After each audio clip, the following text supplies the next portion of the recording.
ಎಲ್ಲರಿಗೂ ನಮಸ್ಕಾರ, ಸಕಡಾಂಕಿ ನಮಸ್ಕಾರ. ಪ್ರತಿ ಸಾರಿ ನಾನು ಮಶ್ರೂಮ್ ಅನ್ನು ತಗೊಳ್ಳುವಾಗ ಎಣಿಸೋದು ಇದು ಬಿಳಿ ಇರುವಾಗಲೇ ಇದ್ರದ್ದು ಏನಾದರೂ ಒಂದು ಪದಾರ್ಥ ಮಾಡಬೇಕು ಅಂತ ಹೇಳಿ. ಬಟ್ ಪ್ರತಿ ಸಾರಿ ಏನಾಗ್ತದೆ ಎಣಿಸೋದು ಮಾತ್ರ ನೋಡಿ, ಇದೊಂದು ಸ್ವಲ್ಪ ಈ ಸಾರಿ ಅಷ್ಟು ಚೇಂಜ್ ಆಗಲಿಲ್ಲ. ಒಂದು 2 ದಿನ ಆಯಿತು ತಗೊಂಡು, ಆದರೂ ಕೂಡ ಇನ್ನಷ್ಟು ಬಿಳಿ ಇತ್ತು. ಸ್ವಲ್ಪ ಬಣ್ಣ ಬದಲಾಗಿದೆ. ನಾವು ಇದರ ಸಿಪ್ಪೆಲ್ಲ ತೆಗೆದು ಇವತ್ತೊಂದು ಮಶ್ರೂಮ್ ಟಿಕ್ಕಾ ಮಾಡ್ತಾ ಇದ್ದೇವೆ. ಸೊ ಇದರ ರೆಸಿಪಿಯನ್ನು ತೋರಿಸ್ಲಿಕ್ಕಾಗಿ ಈ ಒಂದು ವಿಡಿಯೋವನ್ನು ಮಾಡ್ತಾ ಇದ್ದೇನೆ. ಬನ್ನಿ ಇದನ್ನ ಹೇಗೆ ಮಾಡೋದು ಅಂತೇಳಿ ಹೇಳಿ ತಿಳ್ಕೊಳ್ಳುವ. ಸೊ ಈ ರೀತಿಯಾಗಿ ಒಂದೊಂದಾಗಿ ಮಶ್ರೂಮ್ನ ನಾವು ಸಿಪ್ಪೆಗಳನ್ನು ಬಿಡಿಸೋಣ. ನೋಡಿ, ತರುವಾಗ ಈ ಬಣ್ಣ ಇತ್ತು ಆಯಿತಾ, ಈಗ ಹೀಗೆ ಆಗಿದೆ.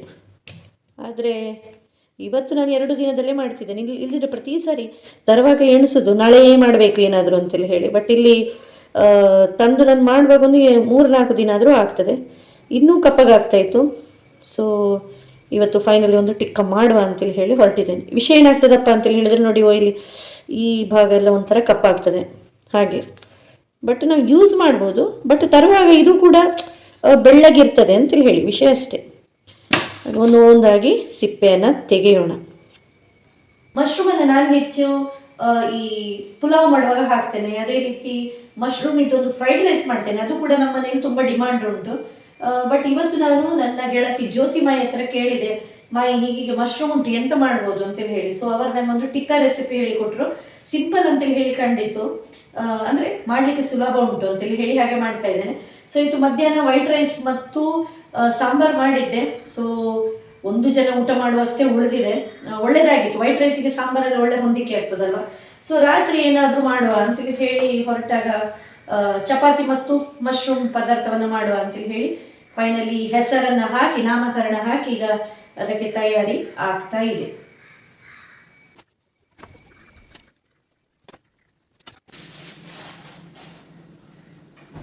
ನಿನ್ನೆ ನಮ್ಮ ವೆಂಕಟರಮಣ ದೇವಸ್ಥಾನದಲ್ಲಿ ಪುರುಷೋತ್ತಮ ಮಾಸದ ಒಂದು ಪ್ರಯುಕ್ತವಾಗಿ ನಮ್ಮ ದೇವಸ್ಥಾನವನ್ನು ತುಂಬ ಚೆನ್ನಾಗಿ ಅಲಂಕೃತಗೊಳಿಸಿದ್ರು.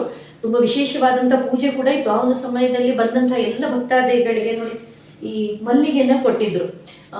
ಸೊ ತುಂಬ ಒಂದು ವಿಜೃಂಭಣೆಯ ಪೂಜೆ ಎಲ್ಲ ನೆರವೇರಿತ್ತು. ಸೊ ಇದನ್ನು ನಾನು ಈಗ ಒಂದು ಫ್ರಿಜ್ಜಲ್ಲಿ ಇಟ್ಟಿದ್ದೆ, ಶಾಲೆಗೆ ಹೋಗುವಾಗ ಹಾಕ್ಲಿಕ್ಕೆ ಅಂತೇಳಿ ಹೇಳಿ, ನೆನಪೇ ಇಲ್ಲ ಇವತ್ತು ಬೆಳಗ್ಗೆ. ಸೊ ಈಗ ಮಶ್ರೂಮ್ನ ಪದಾರ್ಥ ಮಾಡ್ತೇನೆ ಅಂತೇಳಿ ಹೇಳಿ ಜಿಂಜರನ್ನು ಹುಡುಕ್ಲಿಕ್ಕೆ ಹೋಗುವಾಗ ಈ ಫ್ರಿಜ್ಜಿನ ಸೈಡಿನಲ್ಲಿ ಇಲ್ಲಿಟ್ಟಂತಹ ಒಂದು ಮಲ್ಲಿಗೆ ಸಿಕ್ಕಿತ್ತು. ಹೇಗೂ ಸಂಜೆ ಮುಡಿವ ಅಂತೇಳಿ ಹೇಳಿ ನೋಡಿದ್ರೆ ಮಲ್ಲಿಗೆ ಅಂತೇಳಿ ಹೇಳಿದ್ರೆ ನನಗಂತೂ ತುಂಬ ಇಷ್ಟ. ಅದು ಕೂಡ ದೇವಸ್ಥಾನದಿಂದ ಒಂದು ದೇವಸ್ಥಾನದಿಂದ ಬಂದಂತಹ ಮಲ್ಲಿಗೆಯನ್ನು ಮುಡಿಯುವುದಂತೇಳಿ ಹೇಳಿದ್ರೆ ಅದರ ಮನೆ ಇಡೀ ಒಂಥರ ಒಳ್ಳೆ ಪರಿಮಳ. ಸೊ ಬನ್ನಿ, ನಾನು ಮಲ್ಲಿಗೆನ ಹೇಳ್ತಾ ಮಶ್ರೂಮ್ ಇದ್ದು ಪದಾರ್ಥದ್ದು ಮಾಡ್ತೋಯ್ತು.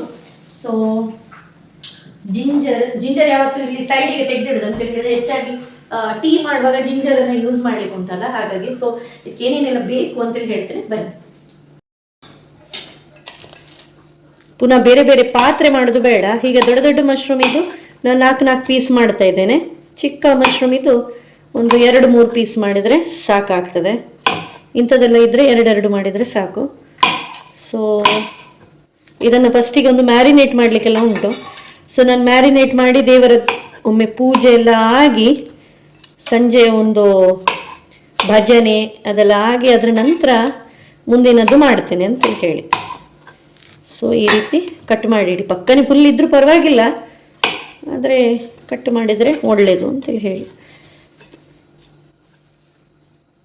ನೀವು ನಿಮ್ಮ ಮನೆಯಲ್ಲಿ ಮಶ್ರೂಮ್ ಇದೆಲ್ಲ ಏನೇನು ಮಾಡ್ತೀರಂತೇಳಿ ಹೇಳಿ ಕಮೆಂಟ್ ಬಾಕ್ಸಲ್ಲಿ ಹಾಕಿ. ಸೊ ಇಲ್ಲಿ ಆಗಿದೆ. ಇದೀಗ ಬನ್ನಿ ನಾವು ಇದನ್ನು ಚೆನ್ನಾಗಿ ಮ್ಯಾರಿನೇಟ್ ಮಾಡೋಣ. ಸೊ ಎಲ್ಲ ಬೇಕಾದಂಥ ವಸ್ತುಗಳನ್ನೆಲ್ಲ ತಯಾರು ಮಾಡಿ ಬಂದೆ. ಫಸ್ಟಿಗೆ ಜಿಂಜರ್ ಗಾರ್ಲಿಕ್ ಪೇಸ್ಟ್ ಫ್ರೆಶ್ ಆಗಿ ಈಗಷ್ಟೇ ಮಾಡಿದ್ದು. ಆಹಾ, ಯಾವತ್ತು ಏನಂತೇಳಿ ಹೇಳಿದರೆ ಚಿಕ್ಕ ಮಿಕ್ಸಿಯಲ್ಲಿ ನಾವೇ ಜಿಂಜರ್ ಗಾರ್ಲಿಕ್ ಪೇಸ್ಟನ್ನು ಮಾಡ್ಕೊಳ್ಬೋದು. ಈ ಹೊರಗಿಂದ ತರುವಕ್ಕಿಂತ ನಾವು ಮಾಡೋದೇ ಬೆಸ್ಟ್.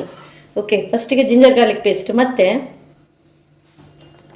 ಮೊಸರು ಒಂದು ಸ್ವಲ್ಪ ಸಾಕಾಯ್ತಾ, ಒಂದು 2 ಸ್ಪೂನ್ ಅಥವಾ ಸಾಕು. ಮತ್ತು ಈ ಮೆಣಸಿನ ಪುಡಿ, ಅದಾದಮೇಲೆ ಸ್ವಲ್ಪ ಅರಶಿನ ಹುಡಿ,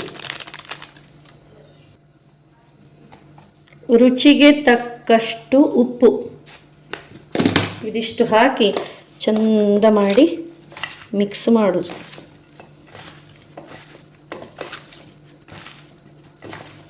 ಆಹಾ, ಈಗಲೇ ಒಂಥರ ಒಳ್ಳೆ ಪರಿಮಳ ಬರ್ತಾ ಉಂಟು. ಸೊ ಈ ಮಿಕ್ಸ್ ಮಾಡಿ ಮ್ಯಾರಿನೇಟ್ ಮಾಡಿ ಇಡ್ತೇನೆ. ಉಳಿದದ್ದೆಲ್ಲ ಒಮ್ಮೆ ದೇವರಿಗೆ ದೀಪ ಎಲ್ಲ ಹಚ್ಚಿ ನನ್ನ ಕೆಲಸ ಬೇರೆಲ್ಲ ಆದ ಮೇಲೆ ಆರಾಮದಲ್ಲಿ ಮಾಡಿದರೆ ಆಯಿತು. ಸೊ ಎಲ್ಲದಕ್ಕೆ ಒಳ್ಳೆ ಮಿರ್ಚಿ ಮಸಾಲೆ ತಾಗೋ ತನಕ ಮಿಕ್ಸ್ ಮಾಡಿ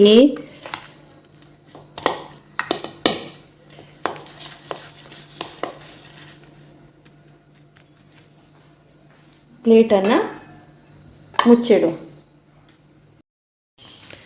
ಸೊ ಐ ಆಮ್ ಬ್ಯಾಕ್. ಇದೀಗ ನಾನು ಒಂದು ನೀರುಳ್ಳಿಯನ್ನು ಕಟ್ ಮಾಡ್ತಾ ಇದ್ದೇನೆ. ನೋಡಿ, ನೀವು ನೋಡ್ಬೋದು ಹದ ಗಾತ್ರದ ಒಂದು ನೀರುಳ್ಳಿ.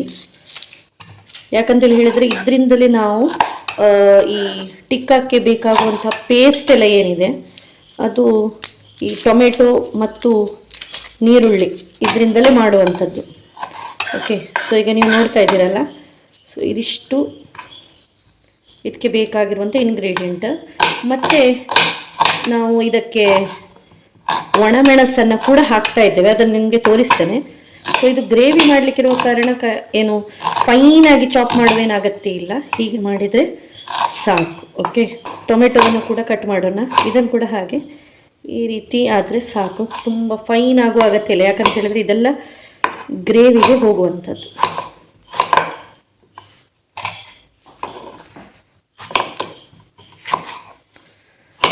ಎಸ್,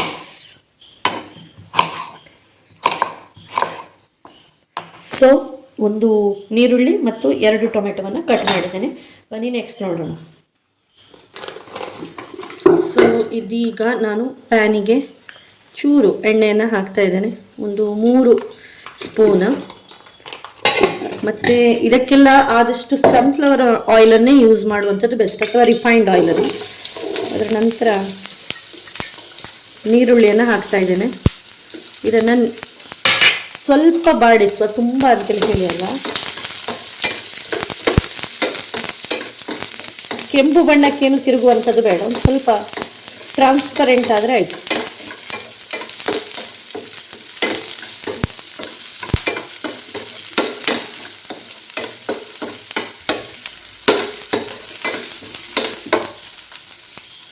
ಈಗ ನೆಕ್ಸ್ಟ್ ಟೊಮ್ಯಾಟೋವನ್ನು ಹಾಕ್ತಾ ಇದ್ದೇನೆ. ಇದನ್ನು ಕೂಡ ಒಂದು ಸ್ವಲ್ಪ ಒಂದು 2 ಮಿನಿಟ್ಸ್ ಫ್ರೈ ಮಾಡಿಕೊಳ್ಳಿ.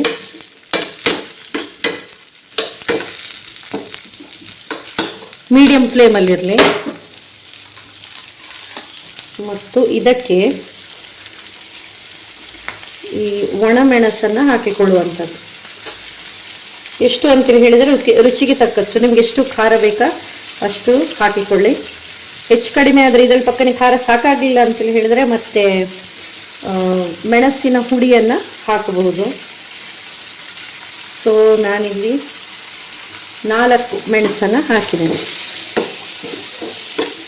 ಇದೆಲ್ಲವನ್ನು ಒಂದು 2 ಮಿನಿಟ್ಸ್ ಚೆನ್ನಾಗಿ ಫ್ರೈ ಮಾಡ್ಕೊಳ್ಳಿ, ಸಾಕು.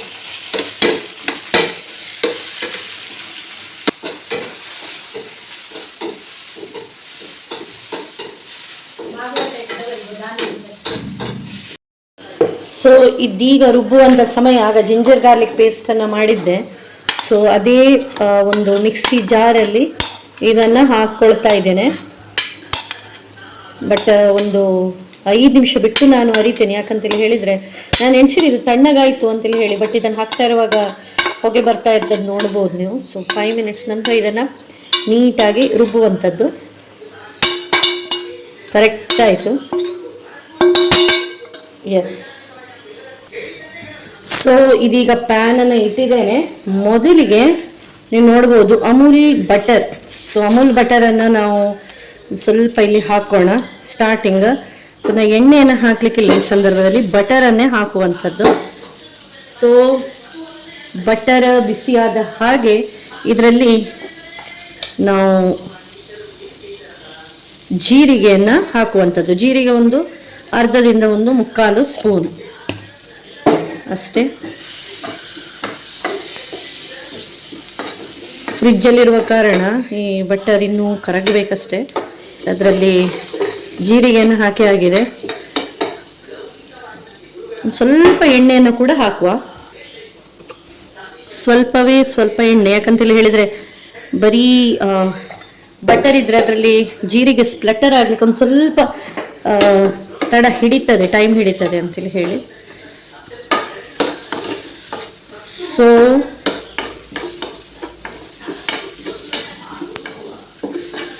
ಇದೆಲ್ಲವೂ ಕೂಡ ನೀವು ಮೀಡಿಯಂ ಅಥವಾ ಲೋ ಫ್ಲೇಮಲ್ಲೇ ಇಟ್ಟು ಮಾಡುವಂಥದ್ದು, ಹೈ ಯಾವ ಕಾರಣಕ್ಕೂ ಇಡ್ಲಿಕ್ಕಿಲ್ಲ. ಓಕೆ, ಸೊ ನೀವು ಕೇಳ್ಬೋದು ನಿಧಾನವಾಗಿ ಜೀರಿಗೆಲ್ಲ ಸ್ಪ್ಲಟರ್ ಆಗ್ತಾ ಇದೆ.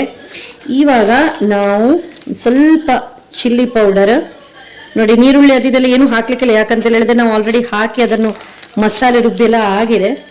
ಸ್ವಲ್ಪ ಹಳದಿ, ಮೆಣಸಿನ ಹುಡಿ, ಹಳದಿ, ಮತ್ತು ನಾವು ಹೆಚ್ಚಾಗಿ ತರುವಂಥದ್ದು ಇದೆ ನಾಯಕ್ಸ್ ಗರಂ ಮಸಾಲ. ಸೊ ಅದೊಂದು ಸ್ವಲ್ಪ ಹಾಕಿ,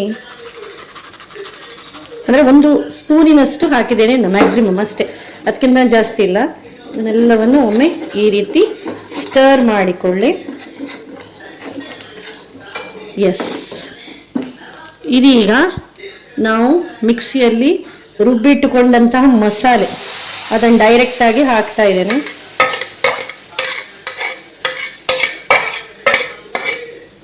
ಎಸ್, ಈಗ ಇದೆಲ್ಲ ಸೇರಿಕೊಂಡು ಸುಮಾರೊಂದು 5 to 6 ಮಿನಿಟ್ಸ್ ಲೋ ಫ್ಲೇಮಲ್ಲಿ ಇಡುವಂಥದ್ದು. ಅದಲ್ಲೇ ಚೆನ್ನಾಗಿ ಹಸಿ ವಾಸನೆ ಎಲ್ಲ ಹೋಗಿ ಮಿಕ್ಸ್ ಆಗಿ ಬರ್ತದೆ. ಹಸಿ ವಾಸನೆ ಅಂತ ಬರೋದಿಲ್ಲ, ಯಾಕಂತ ಹೇಳಿದ್ರೆ ನಾವು ಅದನ್ನು ಫಸ್ಟಿಗೆ ಇದನ್ನು ಹುರಿದೇ ನಾವು ಗ್ರೈಂಡ್ ಮಾಡಿದ್ದು. ಬಟ್ ಇದೊಂದು 5 ಮಿನಿಟ್ಸ್ ಲೋ ಫ್ಲೇಮಿನಲ್ಲಿ ನಾವು ಇದೇ ರೀತಿ ಇದನ್ನು ಮಸಾಲೆಯನ್ನು ಇದರಲ್ಲಿ ಇಡುವಂಥದ್ದು. ನೋಡಿ, ಈಗಾಗಲೇ ಕುದಿ ಬರಲಿಕ್ಕೆ ಆರಂಭವಾಗ್ತಾ ಇದೆ. ಸೊ ಚೆನ್ನಾಗಿ ಕುದಿ ಬರಲಿ. ಅದರ ಮೇಲೆ ಈ ಬಟರ್ ಮತ್ತು ಎಣ್ಣೆ, ನಾವು ಹಾಕಿದಂಥ ಎಣ್ಣೆ ಮೇಲೆ ಒಂದು ಸ್ವಲ್ಪ ಬಂದು ನಿಂತರೆ ಅಲ್ಲಿಗೆ ಮಸಾಲೆ ಚೆನ್ನಾಗಿ ಹುರಿದಿದೆ ಅಂತೇಳಿ ಹೇಳಿ ಅರ್ಥ. ಎಸ್, ಇದೀಗ ಸುಮಾರು 5 ನಿಮಿಷ ಆಗಿದೆ. ಒಂದು ಸ್ವಲ್ಪ ನಾನು ಉಪ್ಪನ್ನು ಹಾಕ್ತಿದ್ದೇನೆ, ಯಾಕಂತೇಳಿ ಹೇಳಿದ್ರೆ ನಾವಲ್ಲಿ ಮ್ಯಾರಿನೇಟ್ ಮಾಡುವಾಗ ಕೂಡ ಉಪ್ಪನ್ನು ಹಾಕಿದ್ವಿ. ಸೊ ಇದೀಗ ನೋಡಿ, ಮ್ಯಾರಿನೇಟ್ ಮಾಡಿದ್ದು ಸ್ವಲ್ಪ ನೀರೆಲ್ಲ ಬಿಟ್ಟಿದೆ, ಬಟ್ ನಾವು ಅದರ ಸಮೇತವಾಗಿ ಇದಕ್ಕೆ ಈಗ ಹಾಕುವಂಥದ್ದು. ಮತ್ತು ಚಂದ ಮಾಡಿ ಒಮ್ಮೆ ಮಿಕ್ಸ್ ಮಾಡಿ. ಈಗಲೇ ಒಳ್ಳೆ ಪರಿಮಳ ಬರ್ತಾ ಉಂಟು. ಆಗ ಮ್ಯಾರಿನೇಟ್ ಮಾಡಿ ಇಡುವಾಗಲೇ ಒಂಥರ ಜಿಂಜರ್ ಗಾರ್ಲಿಕ್ ಪೇಸ್ಟ್ ಇದೆಲ್ಲ ಒಳ್ಳೆ ಘಮ್ ಅಂತೇಳಿ ಹೇಳಿ ಪರಿಮಳ ಬಿಟ್ಕೊಡ್ತಾ ಇತ್ತು. ಸೊ ಇದೀಗ ನಾವು ಇದಕ್ಕೆ ಸೇರಿಸಿದ್ದೇವೆ. ಅದು ಮಾತ್ರ ಅಲ್ಲ, ಇಲ್ಲಿ ಒಂದು ಸ್ವಲ್ಪ ಒರಳು ತೊಳೆದ ನೀರು ಕೂಡ ಇತ್ತು, ಅದನ್ನು ಕೂಡ ಹಾಕ್ತಾ ಇದ್ದೇನೆ. ಸೊ ಎಲ್ಲವನ್ನ ಚೆನ್ನಾಗಿ ಮಿಕ್ಸ್ ಮಾಡಿ,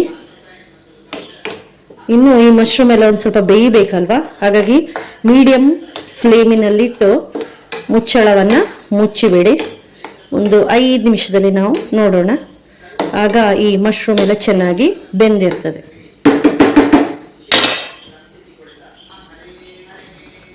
ಈಗ ಮುಚ್ತಾ ಇದ್ದೇನೆ. ಎಸ್, ಸೊ ಇದೀಗ 5 ರಿಂದ 6 ನಿಮಿಷ ಆಗಿದೆ. ಆಹಾ, ಘಮ್ಮನ್ನುವಂತಹ ಮಶ್ರೂಮ್ ಟಿಕ್ಕಾ ರೆಡಿ ಆಗಿದೆ. ಮೇಲೆ ಕೊತ್ತಂಬರಿ ಸೊಪ್ಪನ್ನು ಹಾಕ್ತಾ ಇದ್ದೆ ನಾನು. ಆ್ಯಕ್ಚುಲಿ ಕಸೂರಿ ಮೇಥಿನ ಒಂದು ಸ್ವಲ್ಪ ಕ್ರಷ್ ಮಾಡಿ ಹಾಕಬೇಕು ಮೇಲೆ, ಬಟ್ ಕಸೂರಿ ಮೇಥಿ ನಾನು ತಂದದ್ದು ಇರಲಿಲ್ಲ. ಸೊ ಕಸೂರಿ ಮೇಥಿಯನ್ನು ನೀವು ಹಾಕಿ, ನಾನು ಈ ಕೊರಿಯಾಂಡರ್ ಲೀವ್ಸಿಂದ ಇದನ್ನು ಗಾರ್ನಿಷ್ ಮಾಡ್ತಾ ಇದ್ದೇನೆ. ಸೊ ಇಲ್ಲಿಗೆ ನಮ್ಮ ಮಶ್ರೂಮ್ ಟಿಕ್ಕಾ ರೆಡಿಯಾಗಿದೆ. ಇದೀಗ ಚಪಾತಿಯನ್ನು ಮಾಡ್ತೇನೆ ನಾನು. ಚಪಾತಿಯೊಂದಿಗೆ ಮಶ್ರೂಮ್ ಟಿಕ್ಕಾವನ್ನು ಸವಿಯುವವರಿದ್ದೇವೆ, ಬನ್ನಿ.